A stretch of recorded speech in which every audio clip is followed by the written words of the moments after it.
Picking a presidential candidate will be a little different this time around here in Colorado. That is because you, the voters, decided back in 2016 to move away from a caucus to a primary instead. Now, there is still a caucus here.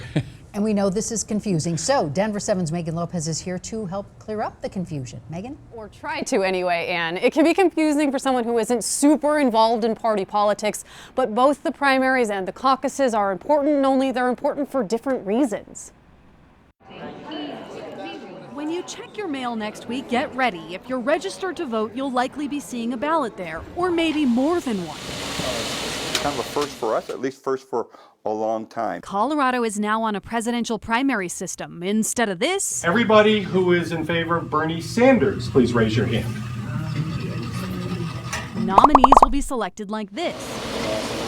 That was a voter decision in 2016. I think a lot of folks decided that it was just time for us to move to the presidential primary system. Because it's a primary, though, with mail-in ballots and a lot of candidates, we may not know the winner right away.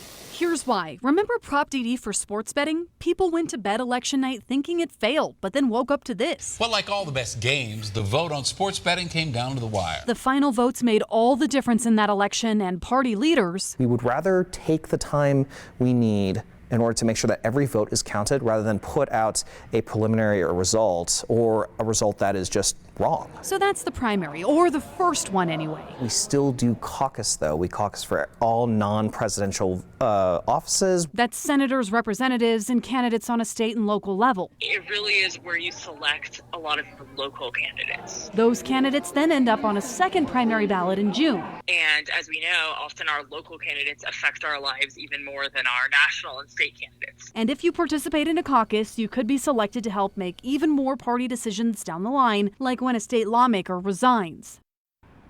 Now, if you're unaffiliated, you can participate in one party's primaries. You cannot participate in a caucus, however. The deadline to register for a particular party for the caucus is next Friday.